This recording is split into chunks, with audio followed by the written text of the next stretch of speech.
on the wings of the wind. A new land is waiting, a new home is open for us to live there. A new dream is dawning for the taking, waiting for me and waiting for you. The summer of 1845 began well, as the hot, dry weather put everyone in a good mood.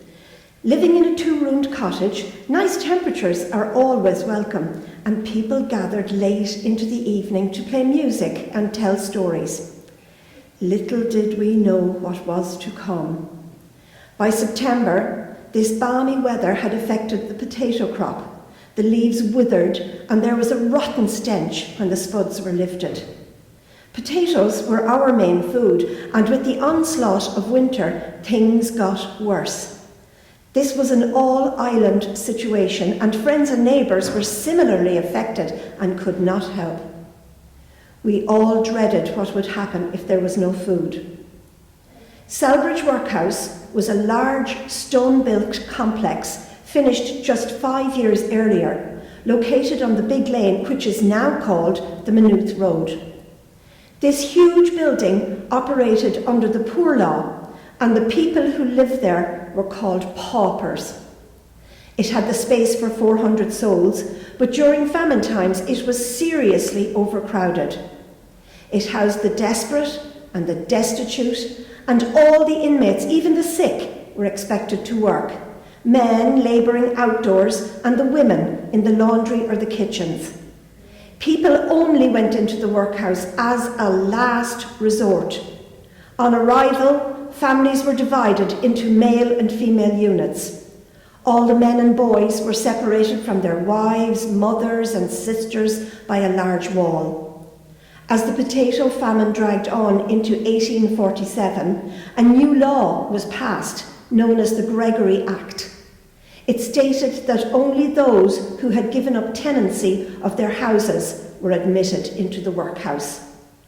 Entering the door was like abandoning all hope. Inmates had no future, as you no longer had a house or home. Hello, 'tis nice to meet you all. My name is Bridget Dwyer, and I was born to my mummy and daddy, Mary and John Dwyer, in 1832. In 1845, the Great Hunger came to Ireland. I was 13 years old at the time. We lost all our lumper potatoes to this terrible blight that first year. They were our main source of food. My daddy would eat 14 pounds of them a day. The second year of the blight, we had to sell our skinny cow and our few hens. By 1847, life was a day-to-day struggle to survive. We had nothing left, and we were starving. My family were forced to enter Celbridge workhouse. Workhouses were places where only the most destitute and starving came. Our workhouse was overcrowded, and I saw plenty of deaths, I'll tell you. Anyone over the age of 15 had to work with the adults. The boys would break stones with the men in the yard. My job was to help with the babies, but it was heartbreaking to see so many of them fade away and die.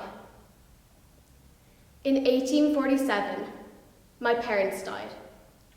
Probably of some disease, as the overcrowding caused outbreaks of typhus and cholera. I was now all alone in this world. But this terrible overcrowding became my saviour, as Earl Grey, the English Home Secretary, came up with a plan. He would send girls from the workhouse of Ireland, over 4,000 of them, to Australia. They'd become domestic servants and increase the population. For every 4 men, they said there was only 1 woman. They hand-picked 2 of us that day in Celbridge workhouse. Jane Walsh was a year younger than me, and she could read and write. I was really surprised when they picked me, As I was a farm servant, I had no time for the reading and writing. The two of us were so frightened, thinking we'd be going to the other side of the world, across vast oceans. We swore we would look out for each other.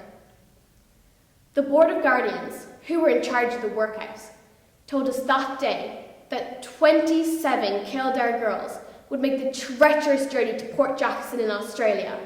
I think you'd call it Sydney. We were to travel aboard a ship called the William and Mary. Each orphan was given a generous wooden travelling box filled with clean clothes, boots, and a Bible. Jane whispered to me that she would try to teach me how to read from the Bible. In early July 1849, we went by horse and cart to Dublin. Here, in the busy port, we set sail on a steamboat for Plymouth in England. We were lucky the weather was good as we all sat huddled together out in the open.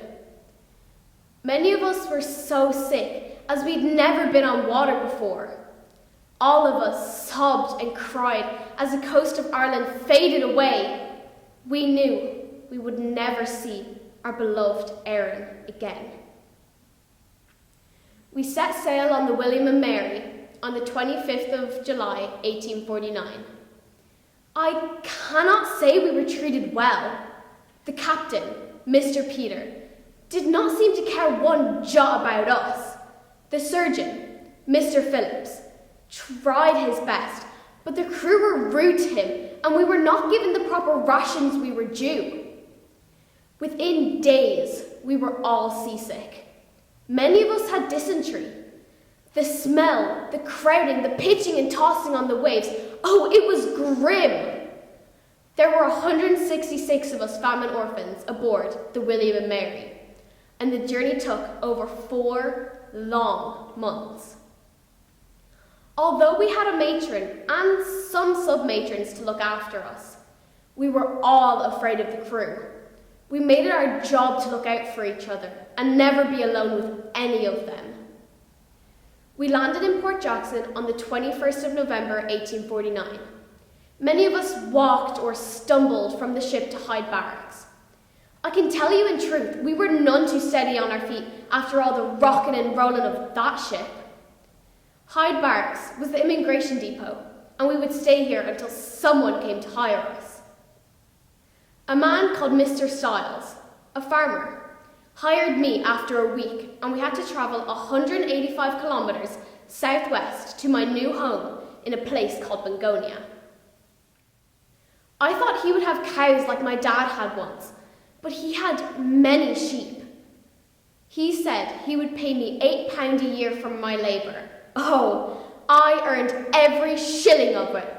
From sun up to sundown, I worked really hard. Washing clothes in terrible heat, cooking for the whole family, and splitting logs for the fire. When I was 20, I married a good man called James Marr. He was a lot older than me, but he promised to look after me. Once again, I was on the move to a place called Redesdale. It was 100 kilometres south of where I was. James bought a piece of farmland there. Well, it was more like scrubland. It was to be our life's work, to clear it of bushes, split the trees and plough the land. Also, I had to keep house and look after my husband.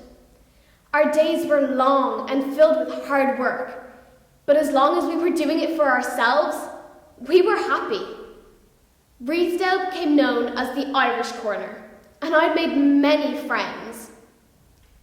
By 1882, some 33 years after I landed on this faraway shore, aged only 50, having survived the famine and endured a hard-working life, my time on God's earth was up.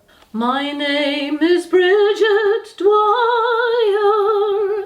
13 years old I am. The famine has taken my family, the workhouse awaits me now. I enter with fear and trembling,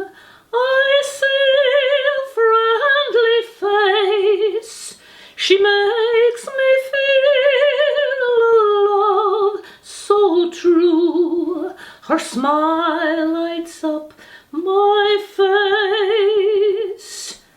The overcrowding has left its mark, death's rising every day. A loud voice cries out, Australia. My name rings out loud and clear. I'm given a box to hold my precious things.